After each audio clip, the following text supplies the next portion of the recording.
வணக்கம் நண்பர்களே. நம்மில் பல பேர் நம்ம வாழ்க்கையில ஒரு கஷ்டமோ அல்லது தோல்வியோ வரும்போது, யாராவது ஒருத்தர் நம்மை காப்பாற்ற மாட்டாங்களா? நமக்கு ஒரு வழியை காட்ட மாட்டாங்களான்னு வெளியில தேடிக்கிட்டே இருக்கோம்.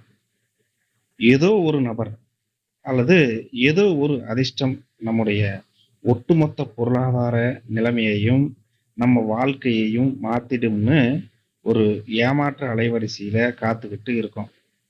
ஆனா, நவீன நரம்பியல் அறிவியலும், குவாண்டம் இயற்பியலும் ஒரு மிக கடுமையான உண்மையை நமக்கு உணர்த்துது. இந்த உலகத்தில் உங்களை இந்த நிலையில் இருந்து மீட்டு ஒரு வெற்றியாளராக மாற்றக்கூடிய பேராற்றல் வெளியில் இருக்கும் யாருக்குமே கிடையாது. அது உங்களால் மட்டுமே முடியும். அது உங்களுடைய உள்மன சிக்னலை மாற்றி, உங்களை நீங்களே எப்படி மீட்டு எடுக்கிறது? இந்த மாபெரும் அறிவியலை தான் இந்த வீடியோவுல நாம பார்க்க போறோம். முதல்ல குவாண்டம் அறிவியல் படி இருக்கிற ஒரு மிக முக்கியமான விதியை நாம புரிஞ்சு தான் ஆகணும். இந்த பிரபஞ்சத்துல நீங்க வெளிப்படுத்துற ஆற்றல் சிக்னல் எப்படி இருக்கோ, அதற்கு இணையான விஷயங்களைத் தான் நீங்க ஈர்க்க முடியும். நாம ஒரு எளிய உதாரணத்தை பார்த்துடலாம். நீங்க ஒரு ஆபத்துல அல்லது ஒரு பெரிய கடன் பிரச்சனையில இருக்கீங்கன்னு வச்சுக்கோங்க.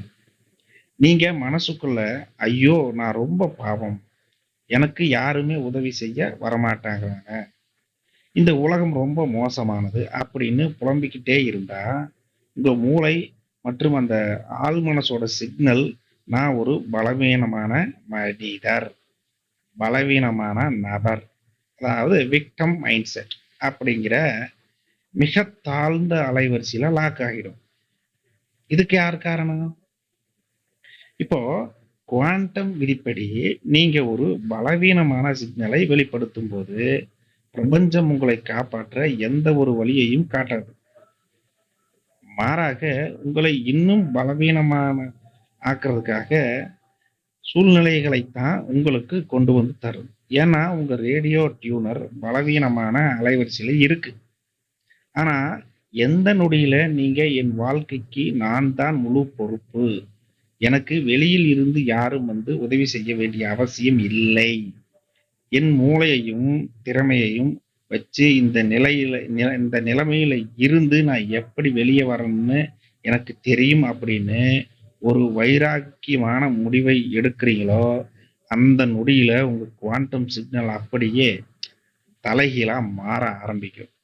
ஒரு பலவீனமான மனிதன் ஒரு பலமான கவனிப்பாளராக மாறும்போது, அந்த நொடியில் அவனுடைய மூளையின் அணுக்களும் அவனுக்கான அந்த பிரபஞ்ச வாய்ப்புகளும் முற்றிலுமே மாறத் தொடங்குகின்றன.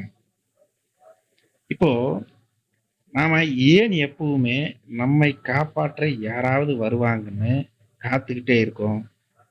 நம்ம மூளைக்குள்ள நடக்கிற அந்த நரம்பியல் தந்திரங்களை இப்போ நாம பார்த்துத்தான் ஆகணும். இது வாழ்க்கையில ரொம்ப ரொம்ப முக்கியம். ஏன்னா மக்கள் நிறைய பேர் இது போல தவறுகள் செஞ்சுக்கிட்டே இருக்கிறாங்க. எனக்கு யாராவது இருக்காங்களா? எனக்கு யாராவது உதவி செய்ய மாட்டாங்களா? ஏதாவது ஒரு அதிர்ஷ்டம் என்னை காப்பாற்றாதா? அப்படின்னு அதிர்ஷ்டங்களையும் மற்றவர்களை பற்றியுமே யோசிச்சு கொண்டிருக்கும் போது, நமக்கு உண்டான பலத்தை நாம இழந்துகிட்டே இருக்கிறோம் நம்மளுடைய வாழ்க்கையில. இப்போ முதல் தவறு என்னன்னா, அறிவியல் படி மனிதர்களிடம் 2 வகையான மனநிலை இருந்துகிட்டே இருக்கும். ஒன்று, இந்த இன்டர்னல் லோக்கஸ் ஆஃப் கண்ட்ரோல். அதாவது என் வாழ்க்கைக்கு நான் தான் பொறுப்பு அப்படின்னு நினைக்கிறது. அதாவது நீங்க இன்டர்னல் லோக்கஸ்னா, நீங்க யோசிச்சு பாருங்க. நல்லா மொபைல் போன்ல இருக்குது இல்லையா இன்டர்னல் மாதிரி, அதுக்குள்ள நமக்குள்ள இருக்கிறது. இன்னொன்னு எக்ஸ்டர்னல் லோக்கஸ் ஆஃப் கண்ட்ரோல் அப்படின்னு சொல்லுவாங்க. அதாவது என்னுடைய கஷ்டத்துக்கு கிரகங்கள், அரசாங்கம், சொந்தங்கள், பந்தங்கள் காரணம்னு மத்தவங்க மேல பழி போடுறது. நீங்க எப்பவுமே மத்தவங்களை குற்றம் சொல்லும்போது, உங்க மூளையில இருக்கக்கூடிய இந்த முன்பக்க மடல் அந்த வேலை செய்யும்போது அது நிறுத்தப்படும்போது என்ன ஆகுது? மூளை நினைச்சுக்கும். பிரச்சனைக்கு காரணம் வெளியில் இருக்கு. அப்போ நாம ஏன் யோசிக்கணும்னு அது வேலை செய்யறத நிறுத்திரும். சோம்பேறித்தனம் ஆயிடும். இதனால உங்களால புதிய தீர்வுகளை யோசிக்கவே முடியாது. சமூக அறிவியல்ல 2வது தவறு இது. பைஸ்டாண்டர் எஃபெக்ட் அப்படின்னு ஒரு சோதனை இருக்கு. ரோட்ல ஒருத்தருக்கு அடிபட்டு விழுந்தா அங்க 100 பேர் கூட்டமா நிக்கும்போது யாரும் சீக்கிரம் உதவி செய்ய வரமாட்டாங்க. ஏன்னா ஒவ்வொரு மனிதரும் நமக்கு ஏன் வம்பு? அங்க இருக்கிற மத்தவங்க யாராவது காப்பாத்துவாங்கன்னு நினைச்சுப்பாங்க. இதே பைஸ்டாண்டர் எஃபெக்ட் உங்க மூளைக்குள்ளேயும் நடக்குது. உங்க வாழ்க்கையை மாற்ற ஒரு குரு வருவார், ஒரு நண்பன் வருவான்னு, அல்லது ஒரு நல்ல காலம் வரும்னு நீங்க காத்துக்கிட்டு இருக்கும்போது உங்க மூளை எந்த புதிய முயற்சிகளையுமே எடுக்காது. உங்களை நீங்களே ஒரு முடங்கிய நிலையில வச்சிருப்பீங்க.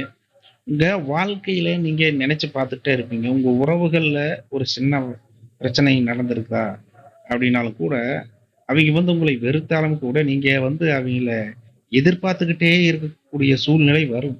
அவங்க இருக்கிறாங்கள பார்த்துக்கலாம். அவங்க இருக்கிறாங்கள பார்த்துக்கலாம்.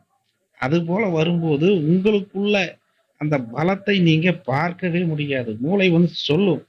அவங்க இருக்கிறாங்கல்ல. அதே மாரி பழகி, பழகி, பழகி நீங்க எந்த ஒரு பிசினஸ், எந்த இடத்துக்கு போனாலும் அவங்க இருக்காங்கல்ல, அப்படிங்கிற ஒரு மனநிலைக்கு நீங்க வந்துருவீங்க.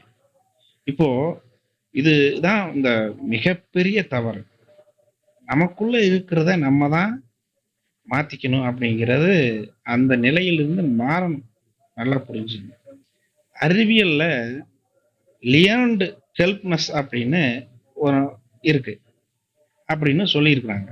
அதாவது ஒரு யானைக்கு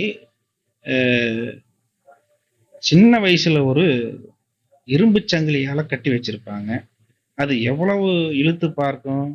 அதனால அத உடைச்சுக்கிட்டு போக முடியாது. அந்த கம்பிய உடைச்சுக்கிட்டு போக முடியாது. இரும்பு கம்பிய.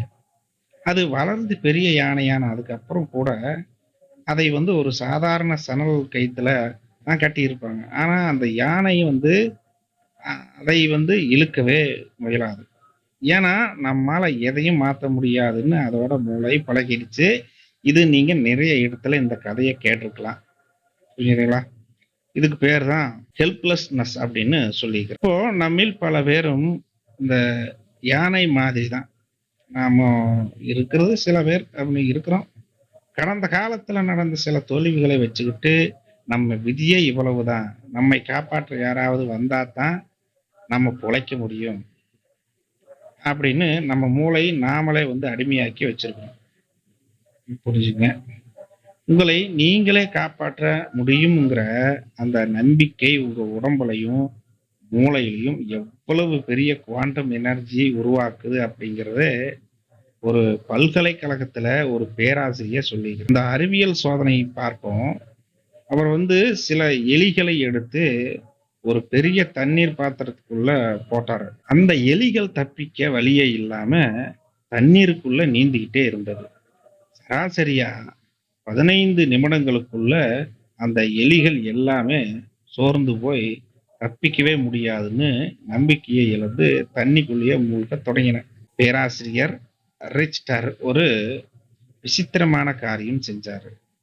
அந்த எலிகள் மூழ்க போற அந்த கடைசி வினாடியில அதை தண்ணியில இருந்து வெளியே எடுத்து கொஞ்ச நேரம் அதோட உடம்பை தொடச்சு அதுக்கு தீனி கொடுத்து அதை தட்டி கொடுத்துட்டு மறுபடியும் அதே தண்ணியில அதே பாத்திரத்துல போட்டார். இப்போ ஒரு மிகப்பெரிய ஆச்சரியம் நடந்துச்சு. இந்த முறை அந்த எலிகள் எவ்வளவு நேரம் தண்ணிக்குள்ள நீந்துச்சு தெரியுமா?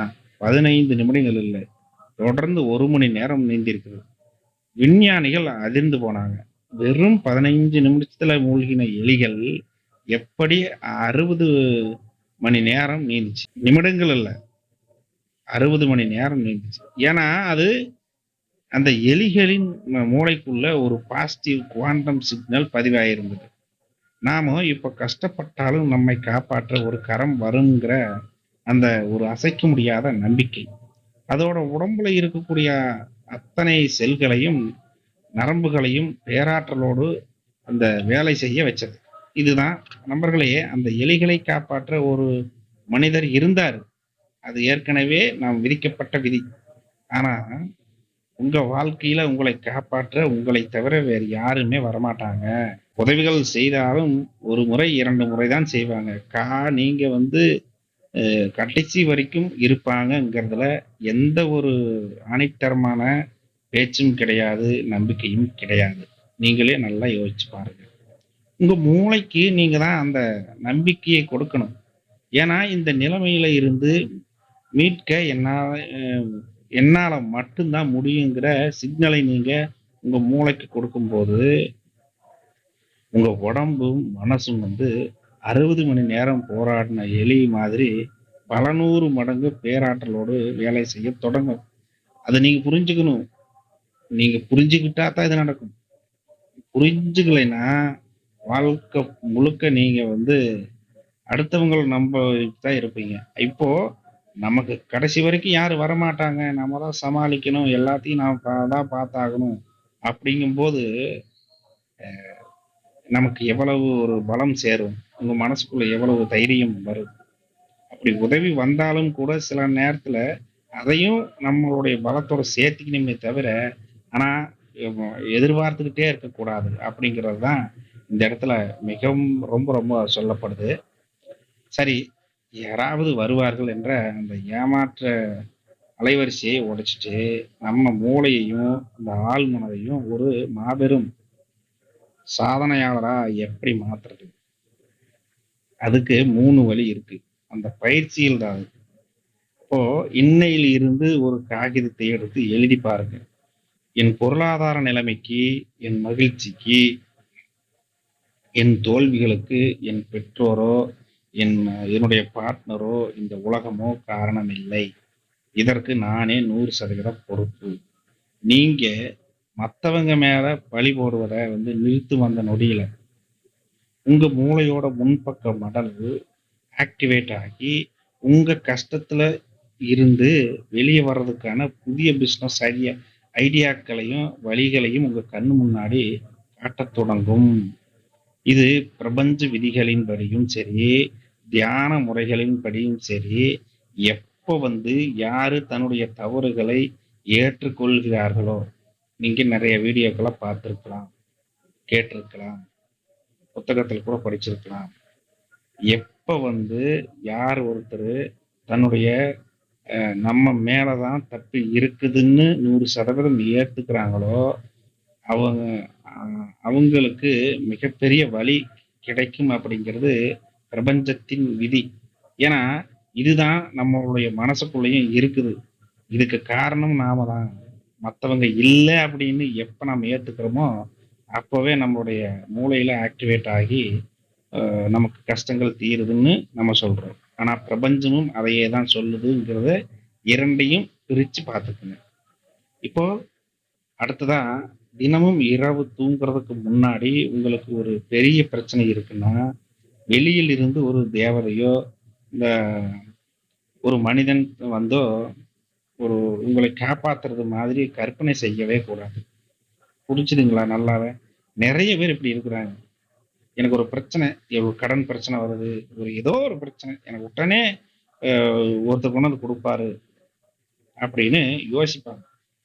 அதற்கு பதிலா இன்னும் 5 வருடங்கள்ல கழித்து, உங்க வாழ்க்கையில மிகப்பெரிய வெற்றி அடைந்த உங்களுடைய எதிர்கால சுய வடிவம், நீங்க எப்படி இருப்பீங்க?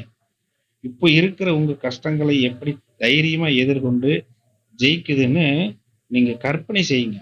நம்ம எப்படி ஜெயிச்சு வந்தோம்? எப்படி ஜெயிச்சு வந்தோம் அப்படின்னு கற்பனை செய்யுங்க. நீங்களே உங்களுக்கு ஒரு ஹீரோவா மாறும்போது, உங்க ஆழ் மனது ஒரு அசைக்க முடியாத தன்னம்பிக்கை அலைவரிசைக்கு நிச்சயமாகவே மாறும். நீங்க தான் மாத்தணும். புரிஞ்சுக்கணும். மத்தவங்க வந்து நமக்கு இந்த வேலையை செஞ்சு தருவாங்கன்னு எந்த ஒரு சின்ன விஷயத்துக்காகவும் காத்துக்கிட்டு இருக்கவே கூடாது. உங்க பிசினஸாக இருக்கட்டும், அல்லது உங்க அன்றாட வாழ்க்கையாக இருக்கட்டும், உங்க கைகள்ல வந்து லால நீங்க செய்ய வேண்டிய வேலைகளை உடனே நீங்க செய்யத் தொடங்குங்க. உங்களால முடிஞ்சதை செய்யுங்க. நீங்க சின்ன சின்ன முடிவுகளை நீங்களே சுயமா எடுக்கும்போது, உங்க மூளையில் இருக்கக்கூடிய அந்த அடிமைத்தனமான வந்து அழிஞ்சு ஒரு சுதந்திரமான பேராற்றல் மிக்க ஒரு புதிய நரம்பியல் பாதை உருவாகும். ஸோ நண்பர்களே, இந்த உலகத்துல உங்களுக்காக போராட, உங்களை இந்த வறுமையில இருந்தோ அல்லது கஷ்டத்துல இருந்தோ மீட்க வெளியில இருந்து யாருமே வரமாட்டாங்க. அப்படி யாராவது வருவாங்கன்னு காத்துக்கிட்டு இருக்கிறது உங்க மூளையையும், உங்க வாழ்க்கையையும் நீங்களே ஏமாத்துற ஒரு பெரிய தந்திரம். மத்தவங்க மேல பழி போடுவதை நிறுத்துங்க. உங்க வாழ்க்கையோட ரிமோட் கண்ட்ரோல வந்து உங்க கையில எடுங்க. அந்த எலிக்கு கிடைத்த நம்பிக்கை போல உங்க மீது உங்களுக்கு அசைக்க முடியாத நம்பிக்கை வரட்டும். உங்களால் மட்டுமே உங்களை காப்பாற்ற முடியும். உங்கள் சிக்னல் மாறும்போது உங்க ஆள் மனசு மாறும். ஒட்டுமொத்த பிரபஞ்சமும் உங்க வெற்றிக்கு பின்னால வந்து நிற்கும். நீங்கள் இதையெல்லாம் செய்தாதான் கிடைக்கும். சும்மா எதுவும் கிடைக்காது. இந்த வீடியோ உங்களுக்கு உங்களை வந்து அஹ், நீங்களே மீட்டு எடுத்து வாழ்க்கையில ஜெயிக்க ஒரு மாபெரும் பாசிட்டிவ் எனர்ஜியை தந்திருக்கும் என்று நான் 100% நம்புறேன். இந்த தகவல்கள் பயனுள்ளதாக இருந்தா உங்க நண்பர்களுக்கும் ஷேர் பண்ணுங்க. எப்போதும் விழிப்புணர்வோடு இருங்க. உங்க விதியை உங்க கைகள்லயா மாத்த முடியும். அதை நல்லா தெரிஞ்சுங்க. வெற்றி நமதே. நாம அடுத்த வீடியோவில் பார்க்கலாம். நன்றி.